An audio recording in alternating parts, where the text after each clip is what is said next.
দেশের বর্তমান রাজনৈতিক অঙ্গনে বইছে উত্তপ্ত হাওয়া। আওয়ামী স্টাইলে দেশ পরিচালনার অভিযোগে সংসদে জামাতের হুঁশিয়ারি। বিএনপি মুক্তিযুদ্ধের আদর্শ নিয়ে প্রশ্ন এবং দলের ভেতরেই নেতৃত্বের বাকযুদ্ধ।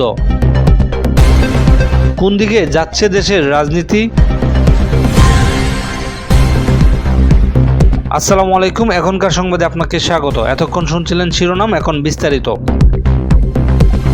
জাতীয় সংসদের অধিবেশনে আজ এক বিস্ফোরক মন্তব্য করেছেন জামাতে ইসলামীর নেতা রফিকুল ইসলাম। দেশের বর্তমান শাসন ব্যবস্থার সমালোচনা করতে গিয়ে তিনি অভিযোগ করেন, বর্তমান সরকারের কর্মকাণ্ডে আওয়ামী স্টাইলে দেশ পরিচালনার লক্ষণ স্পষ্ট হয়ে উঠছে। তিনি বলেন, জনগণের ম্যান্ডেট নিয়ে ক্ষমতায় এসে যদি আগের শাসনের মতোই দমন পীড়ন এবং একদলীয় আচরণের প্রতিফলন ঘটে, তবে তা জনগণের জন্য অশনি সংকেত। তার এই বক্তব্য সংসদ জুড়ে চাঞ্চল্যের সৃষ্টি করেছে এবং রাজনৈতিক বিশ্লেষকরা মনে করছেন এটি বর্তমান প্রশাসনের সাথে জামাতের ক্রমবর্ধমান দূরত্বের বহিঃপ্রকাশ।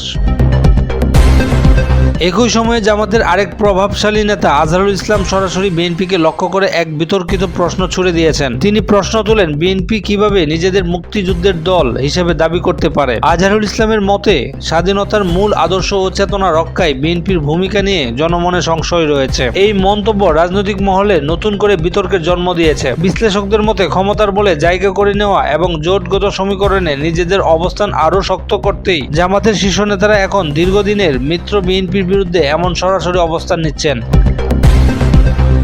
এদিকে দলের অভ্যন্তরীণ শৃঙ্খলা ও নেতৃত্বের দূরদর্শিতা নিয়ে কথা বলতে গিয়ে জামাতে ইসলামীর আমির এক বিশেষ মুহূর্তের অবতারণা করেন। দলের নেতা ফজলুর রহমানকে উদ্দেশ্য করে তিনি একটি জনপ্রিয় প্রবাদ মনে করিয়ে দিয়ে বলেন, রেগে গেলেন তো হেরে গেলেন। রাজনৈতিক কৌশল নির্ধারণের ধৈর্য এবং শীতল মস্তিষ্কের গুরুত্ব বোঝাতে তিনি এই মন্তব্য করেন। ধারণা করা হচ্ছে, দলের ভেতরে কোনো নীতিগত সিদ্ধান্ত নিয়ে মতবিরোধ তৈরি হওয়ায় আমির এই উপদেশমূলক বার্তার মাধ্যমে সকলকে ঐক্যবদ্ধ থাকার এবং উত্তেজনার মুখে ভুল সিদ্ধান্ত না নেওয়ার আহ্বান জানিয়েছেন।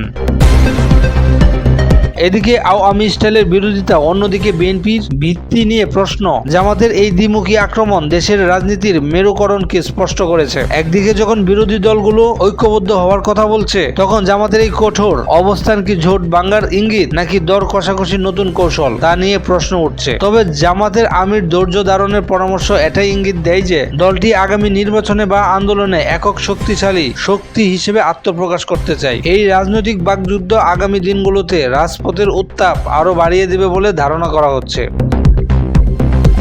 এই ছিল এখনকার মতো সংবাদের বিস্তারিত। পরবর্তী সংবাদ পেতে আমাদের সাথেই থাকুন। ধন্যবাদ।